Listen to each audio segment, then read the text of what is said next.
Fala galera, aqui é o Caio Gaona, Geek Batera, e eu também estou na TV Relacionamento. Valeu! Olá amigos do canal Web Repórter Channel! Eu estou aqui com o empresário Ismael Pereira. Tudo bom, Ismael? Olá, tudo bem? Obrigado pelo convite. Olha, você atua numa área muito interessante e eu quero que você diga ao público que tipo de empresário que você é e qual a área de atuação sua. Tá bom. Eu trabalho desde os meus 14 anos e aos 29 anos, faltando um mês para minha filha nascer, juntamente com dois amigos, decidimos chutar o balde e empreender. No plano de negócios, a gente ficaria rico em menos de 6 meses. Planilha e PowerPoint citam tudo, né? E o nosso break-even, né, o ponto de equilíbrio da empresa aconteceu 4 anos depois. Então foram 4 anos assim, muito difíceis, recebendo um prolabore simbólico, né, até que a empresa realmente conseguisse ter o ponto de equilíbrio. A área de call center foi escolhida porque nós trabalhávamos na época numa empresa de tecnologia que vendia plataformas para contact center, gravador, discador, URA, né? E a gente percebia que algumas empresas que nós visitamos, sei lá, um ano antes, elas estavam muito maiores do que quando a gente visitou. Né? A gente fala muito PA, que são posições de atendimento, que é a quantidade de assentos que tem num call center. Né? E os donos das empresas eram pessoas que não sabiam nada de tecnologia. Né? Na época tinha uma central telefônica, que chamava de call center, era uma Siemens, Hypef, alguma coisa, e o CRM, que eles diziam que era um CRM, equivocadamente, era um sistema de cobrança, um sistema de vendas muito assim rudimentar.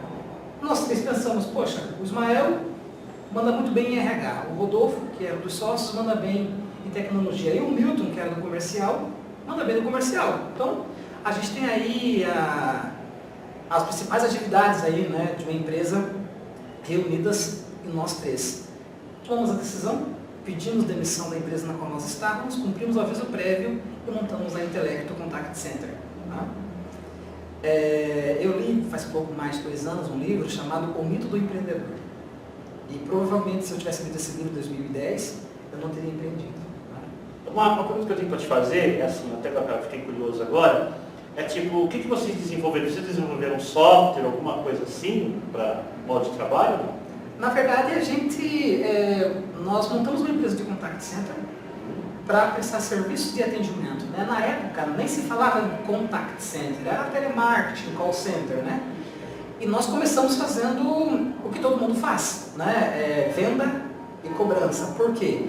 Esse tipo de atividade na época não havia um comprometimento do cliente. Ele pagava um percentual sobre o que nós vendêssemos e sobre o que nós cobrássemos. Né?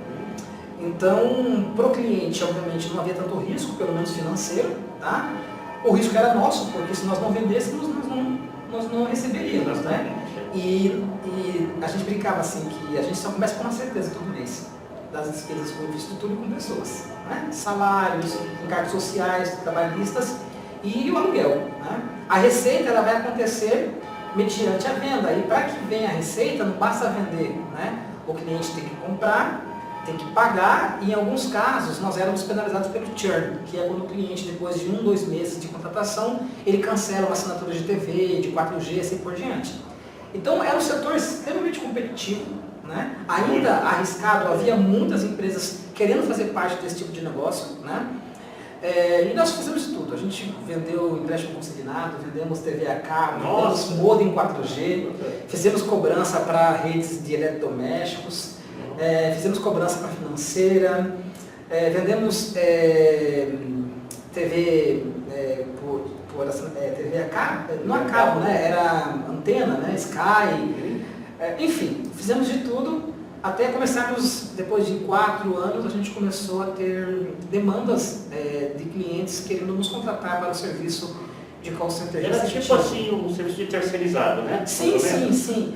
A gente começou fazendo um serviço 100% terceirizado, né? Ou seja, o cliente nos contratava e a gente era responsável por providenciar a infraestrutura predial, né? Mobiliária, e a questão de tecnologia e também pessoas. Tá? À medida que a gente foi atuando nesse setor, já estamos há 12 anos nesse setor, alguns clientes demandaram só infraestrutura, outros clientes demandaram apenas os recursos humanos, né? E também tem clientes que demandam um serviço de consultoria. Por exemplo, uma empresa está na dúvida se ela vai ou não terceirizar, né? Ou outra situação, uma empresa tem uma operação terceirizada e ela quer analisar a viabilidade de internalizar a operação. Geralmente tem muito a ver com a questão de qualidade, né? Tiveram uma péssima experiência com a terceirização e quer internalizar. E um outro cenário é uma empresa que já tem uma operação de call center, tá? E ela não tem certeza se a tecnologia que ela está usando é a mais adequada. Então a gente vai, faz uma consultoria, vai para o mercado, analisa as empresas que atendem aqueles pré-requisitos e apresenta para o cliente, né? A decisão em última instância dele. A gente tem a obrigação, como consultores nessa área de tecnologia, apresentar para o cliente as empresas que atendem aqueles pré-requisitos que a gente, como especialistas, detectamos como essencial. Tudo te falar assim, é tudo por telefone, né? Todo atendimento é tudo por telefone, não existe alguma coisa virtual, alguma coisa assim de bala direta, alguma coisa assim, não, é tudo telefone, né? Essa é uma ótima pergunta, tá? Para eu responder adequadamente, preciso voltar um pouco, né? Então, o termo telemarketing ou call center pressupunha central de chamadas, né? Basicamente era um telefone. Vocês se lembram que quase todos os produtos que nós comprávamos, década de 90, anos 2000, tinham um telefone de 0800 que era o SAC, Serviço de Atendimento ao Cliente. Ou seja, se você tivesse alguma dificuldade na utilização daquele produto ou uma reclamação, você tinha somente um caminho, era ligar para o 0800 e ficar na fila 10 minutos, 1 hora, 2 horas, não tinha alternativa. Depois a gente foi para uma evolução chamada de Contact Center. Então, no Contact Center foram incluídos outras mídias, como, por exemplo, e-mail e chat, né? Então, o cliente as empresas começaram a colocar nos rótulos dos produtos, além do 0800, colocar o site e colocar o e-mail. Bem interessante, tá? Isso. Nós estamos agora num momento bem desafiador, que é o momento chamado de Context Center. O que isso quer dizer? Não está mais na mão da empresa dizer para o consumidor por qual canal que ela está disposta a atendê-lo. É o contrário. Hoje as empresas têm que se adaptar para atender o cliente no contexto dele. Então é um termo muito comum na área de atendimento chamado de omnichannel ou omnicanalidade, né? Ou seja, eu posso começar a atender um cliente pelo telefone e finalizar aquele atendimento pelo WhatsApp.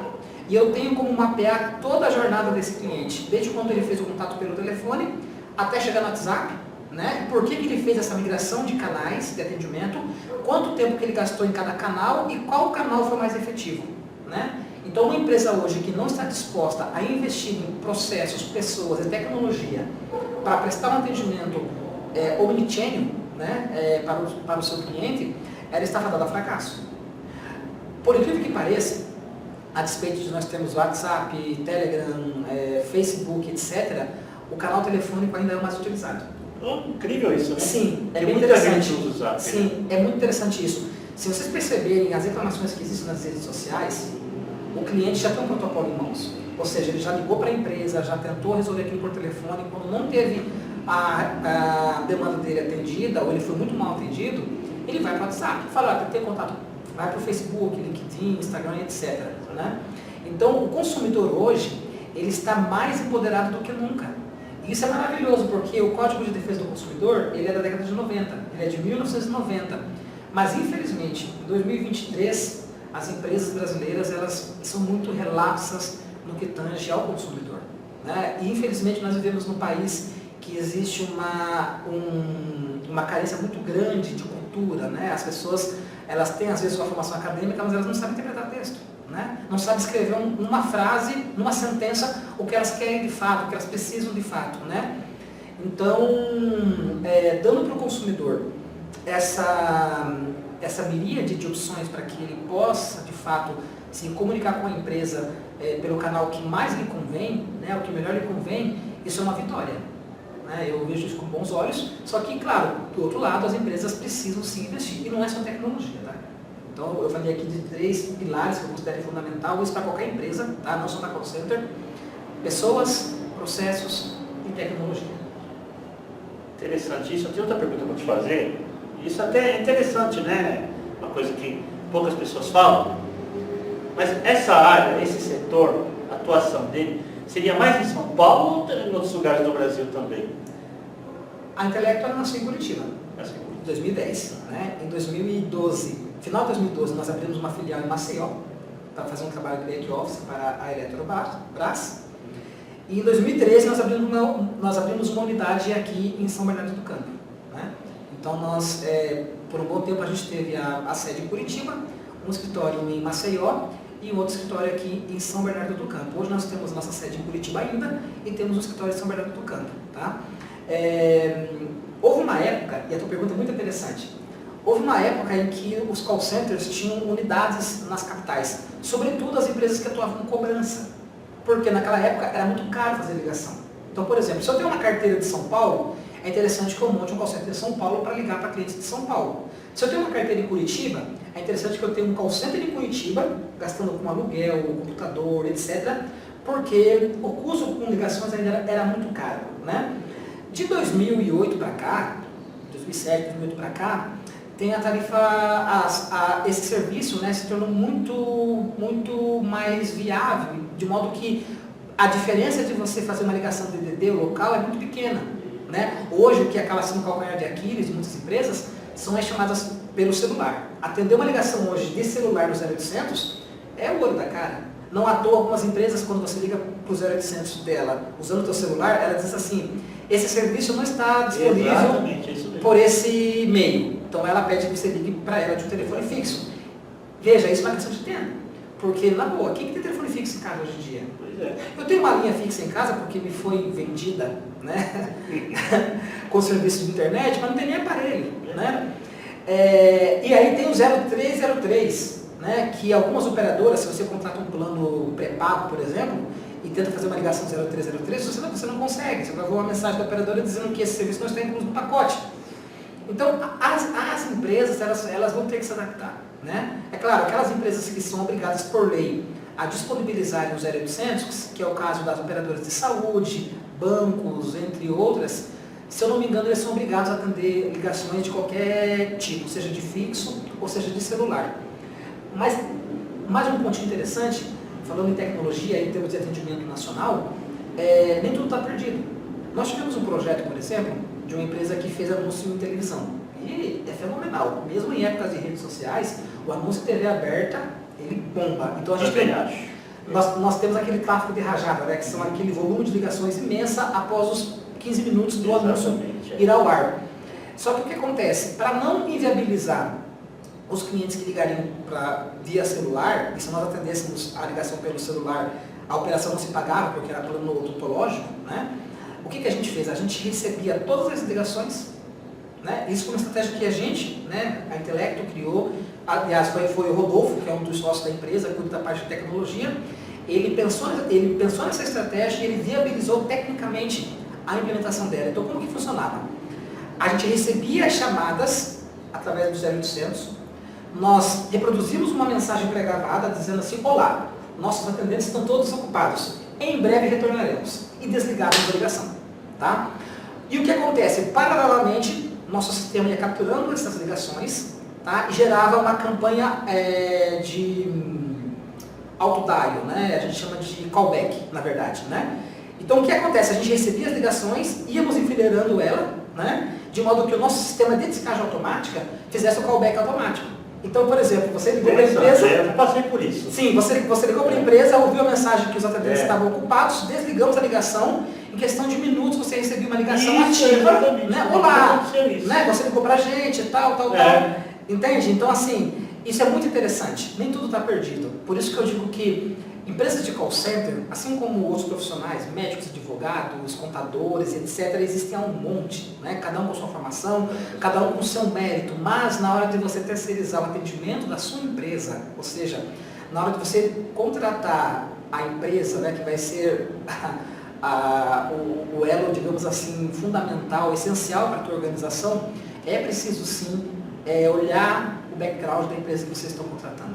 Né? Não somente a questão de capacidade financeira, não somente a questão de capacidade técnica, mas solicitar cases, solicitar referências, né? Para que você minimize o risco de eventualmente você ter que tentar chorar pelo leite derramado. Né? Então, Esse foi apenas um exemplo que eu dei para você do que a tecnologia possibilita. Exatamente. E hoje o atendimento ele pode ser feito, inclusive, internacional. Tá? A gente tem cliente hoje, por exemplo, que os clientes dele ligam, a ligação vai lá para fora do país, ela é encaminhada automaticamente para cá, de acordo com a origem, né, de atender América Latina, e a gente atende aqui no Brasil. Mas essa ligação não veio para a gente automaticamente, ela foi para a sede da empresa que fica na Europa, da Europa foi roteada aqui para o Brasil e a gente atendeu. Claro, isso acontece em questão de segundos, né? O cliente final é imperceptível. Pois é, e você vê às vezes as operadoras de celular, né? Eu não sei se nós usamos serviço terceirizado, mas você pode reparar que às vezes a gente liga de vários estados, liga do Rio, liga de Minas, liga de Brasília, entendeu? Então, às vezes nem sempre o atendimento, você mora em São Paulo, nem sempre você atende em São Paulo, às vezes te ligam de outros estados. Sim, Né? sim. Então, Sim. cada um tem o seu sistema Sim. de trabalho, né? E falando nisso, né, vocês devem ter acompanhado, né, os consumidores, sobretudo, na minha opinião, foi uma vitória dos consumidores, que foi a atuação muito forte da Anatel nos últimos meses. Né? Então havia uma situação que era muito desconfortável para os consumidores, que eram as ligações diárias, 10, 15, 20, 30 ligações diárias. E quando você atendia a ligação, você ouvia uma mensagem: olá, tem alguém aí? E a ligação era derrubada. Né? Passava 20 segundos, recebia uma nova ligação. Então, é a tecnologia usada para o mal, digamos assim. Né? Ou seja, as empresas elas usavam a tecnologia, né, para fazer qualificação de base de dados, para verificar se aquele telefone realmente era válido, porque quando você falava alô, a máquina, a tecnologia identificava que quem atendeu foi uma pessoa. Né? Ou seja, aquele telefone não deu telefone inválido, não deu tom de ocupado, não deu caixa postal, né, não deu sinal de fax, foi um telefone fixo. Só que para o consumidor que recebia 10, 15, 20, 30 ligações no dia, tá? Eu sei de casos de consumidores que receberam 30 ligações no intervalo de 4 horas, 800 ligações no intervalo de 6 meses. Estava beirando o excesso. Né? Mexeu muito com o setor, tá? Foi fez uma bagunça no setor de atendimento, tá? Tornou as operações mais caras, mais arriscadas. No entanto, vai exigir das empresas que prestam serviço um novo mindset, né? Uma nova mentalidade sobre como gerar valor para esse cliente, ou seja, de modo que quando eu acioná-lo, independentemente da mídia, seja por telefone, por WhatsApp, por e-mail, por Facebook, Instagram, etc., né? Essa minha ligação seja bem-vinda, ela seja uma ligação apropriada, ela seja uma ligação realmente de boas novas. Né? Pode parecer utopia, tá? Mas já existem países desenvolvidos, né, que têm umas políticas bem interessantes em relação a isso. E a gente pode sim, na medida do possível, fazer pequenos ajustes, adaptá-lo para o Brasil. Agora tem uma interessante que você falou, tem um projeto para te perguntar, né? Assim, no caso da sua empresa, onde está o mercado, onde ele se destaca mais? Seria em São Paulo, que é o número de gente maior? Seria a capital paulista, que seria, ou algum outro estado, em termos assim de trabalho, né? Sim. O principal seria a cidade de São Paulo? O estado de São Paulo representa mais de 50% do PIB nacional, né? Só que a tua pergunta é muito interessante também, porque se você me fizesse ela há 10 anos, eu diria sim, São Paulo capital, realmente, né? Tudo acontece aqui em termos de centrais de relacionamento, e por muitos anos foi assim, né? As grandes empresas de contact center tiveram presença muito forte em São Paulo, né? Em São Paulo existe uma oferta muito grande de profissionais qualificadíssimos na área de contact center. Pessoas que começaram aos 16 anos como operadores de telemarketing, hoje são supervisores, coordenadores, gerentes, diretores. Eu conheço pessoas que assumiram cargos de country manager, né, de grandes corporações de call center, e a origem deles foi como operador de telemarketing. Então é um setor que emprega bastante, é um dos setores que mais emprega no país. Tá? Infelizmente é um setor bastante estigmatizado. Né? O operador de telemarketing hoje por vezes é visto como um subemprego, equivalente, por exemplo, né? Operador de caixa, empacotador, entre outras coisas. O meu primeiro emprego foi como empacotador. Né? Eu tenho muito orgulho de dizer isso, eu aprendi bastante. Assim como conheço pessoas que começaram como operador de caixa, não tem nenhum demérito, mas a depender da região onde você está estabelecido, as pessoas realmente fazem escolhas com base no cargo, não somente no salário. Por exemplo, em 2012, 2013, quando nós viemos para São Paulo, nós tínhamos um turnover em Curitiba beirando os 12%. Né? Ou seja, nós tínhamos pessoas que pediam demissão da empresa porque eles iam trabalhar numa outra empresa para ganhar a mesma coisa Só que o cargo era auxiliar administrativo. Em contrapartida, em São Paulo, né, nosso turnover passava de 5% ao mês. Turnover é a rotatividade, né? Não passava de 5%. Por quê? A maioria das pessoas que a gente contratava aqui na região eram pessoas que já vieram de grandes empresas de call center. E eles não tinham vergonha alguma de dizer assim, olha, eu comecei no call center, eu namorei, casei, né, com colegas de trabalho, eu consegui comprar minha casa, minha geladeira, entendeu? Então tinha uma história no call center, havia muita gratidão, muito respeito pelo setor de call center. Mas, só para concluir, o Nordeste tem muitas empresas de call center. Empresas que estavam aqui em São Paulo e outras localidades do país foram para o Nordeste, Fortaleza, Natal. Tem empresas no Acre, por exemplo. Uma grande empresa de call center está no Acre. Inclusive, para ela se estabelecer lá, ela recebeu incentivo fiscal e eles tiveram que investir, inclusive, no sistema de saneamento básico para poder viabilizar o site naquela localidade. Fazer asfalto, providenciar linha de ônibus, né? Por quê? Como é um setor que emprega bastante e, infelizmente, as margens são extremamente apertadas, qualquer meio ponto percentual conta muito, né? Então, quando eles recebem propostas de outros estados, de municípios, com incentivo fiscal para se estabelecerem lá, colocando na ponta do lápis vale a pena, né? Então, tem muitas empresas que migraram suas operações de São Paulo para o Nordeste. Não à toa, existe hoje em São Paulo, capital, e também no ABC e outras localidades, muita infraestrutura, prédios, né, galpões de vão livre à disposição, porque era um antigo call center e a empresa foi embora e ficou lá, aquele espaço disponível. É isso que eu ia te falar, né? Porque o call center é assim, quando ele emprega, ele não tem limite de idade, então ele pode pegar pessoas mais velhas, né? Isso eu acho interessante. Sim, mesmo uma sim. pessoa mais velha, Sim. tem uma database de limite para Não. você poder trabalhar. A depender do tipo de operação, é até recomendável que você contrate pessoas mais sêniores, né? Por exemplo, eu lembro de uma ação de uma companhia aérea que ela utilizava, inclusive, como campanha de marketing dela, que ela empregava pessoas de terceira idade, né? Para fazer atendimento. E era muito interessante, porque o atendimento feito por pessoas de terceira idade é diferente, né? É um atendimento diferenciado, né? É mais humano, digamos assim. Só que isso tem muito mais a ver com a estratégia da empresa do que com o perfil de pessoas que eles contratam. Por que eu quero dizer isso? Aquele operador de telemarketing que liga para a tua casa tentando te vender um produto e você fala não, ele fica contornando a objeção, o cara, assim, ele está cumprindo ordens, ele está cumprindo o roteiro de abordagem, o script, né?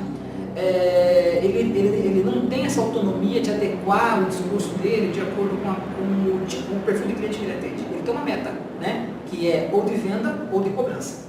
E ele tem que concluir essa meta, né? Ele tem, por vezes, uma parte da remuneração dele é variável em função da meta que ele atingir, né?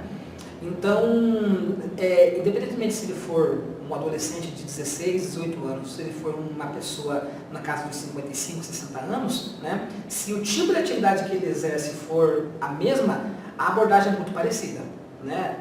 Então, assim, a empresa tem que analisar os prós e os contras, né? Às vezes você vai submeter uma pessoa de 60 anos a um estilo de abordagem tão agressiva que você vai causar dano a ela, né? Ou às vezes você vai impor para uma pessoa de 18 anos, com sangue no olho, um estilo de abordagem mais relax, que ela vai ficar entediada, né? Então, usando aqui um texto de um grande escritor que me fugiu à mente agora, que ele diz assim: o segredo de um bom líder é colocar as pessoas certas nos lugares certos. Esse é o desafio, independentemente se é para você escolher um operador de telemarketing ou o diretor de uma companhia.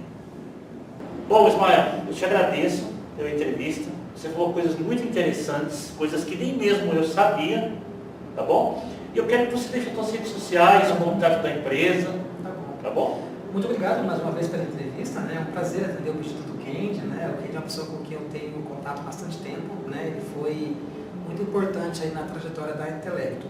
Eu sou mais ativo no LinkedIn, né? Então o meu perfil é linkedin.com/IN, né? /Ismael P. Santos. E meu telefone para contato é o DDD 41 98866-1275. E o site da Intelecto é www.intelecto.center. Muito obrigado, viu? Tá bom? Um grande abraço a você. Satisfação. Amigos do canal Web Repórter Channel, um abraço a todos vocês, viu? Continuem acompanhando o canal.